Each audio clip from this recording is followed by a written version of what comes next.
G'day friends, welcome to day 12 of Inktober 2017. Welcome to the 50th voiceover that I'm doing for this because I keep getting tongue-tied. Today's piece is called Veil and Blackmail, and just a cute little turn of phrase. Not really. I don't know, it just rhymes, doesn't it? I just came up with it because I honestly feel like if I were to be the kind of person that blackmails, that this is who I'd see in an out-of-body experience. This would be the glamazon that would be me blackmailing somebody, even though I couldn't even really picture that happening in real life.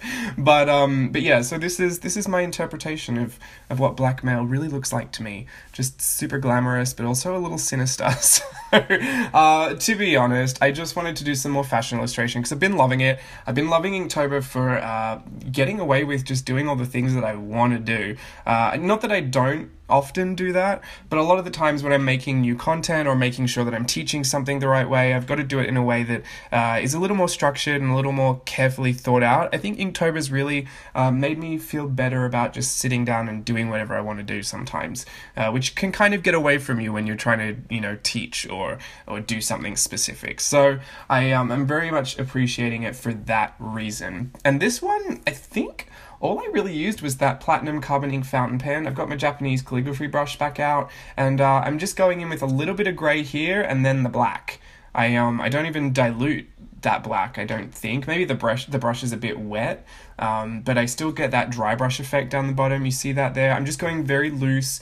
It's just very suggestive, a line. I did put that detail in the top, but you kind of lose that. But again, when you're looking at stuff like this, your eye does take in the whole image at once before it starts to dissect everything. So for me, it's all about the contrast in the tones, like the stark black against the grey, against the white.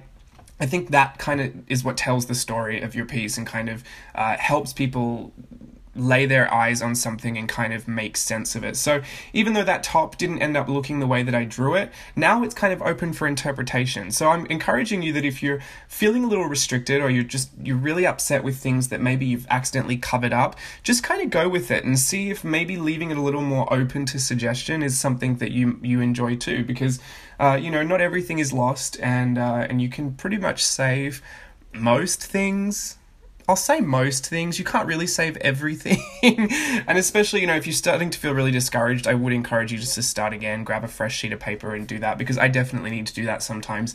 Sometimes it's not like, how can I not save the piece? Sometimes it just makes sense to start again, or sometimes I'm just so fed up with it that I'm actually giving myself a little creative block by not allowing myself to just enjoy the process. Does that make sense? So yeah, I would just say don't feel too bad if you have to start again, but a lot of the times, just see if that opens up a new style for you. It's actually, I find it really fun to do a lot of this just, very high contrast, suggestive, loose brushstroke lines, because it's kind of easier to do.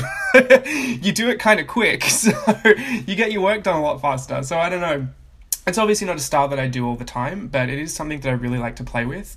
And I just gave her one of those, those veils with little flocked spots. I love those. I love them so much. These are just so glamorous. Like, how do I get away with wearing one of those down the road in Anaheim? Someone please let me know. So yeah, this is all I did. This is just very, very simple, very, very quick fashion illustration for today. And until tomorrow, day 13, very ominous day for October, or for any month, I guess. It's not Friday the 13th, is it? No. So I don't even know why I'm talking about that. Yeah, until tomorrow, just enjoy the close-ups, and we're almost halfway. Bye.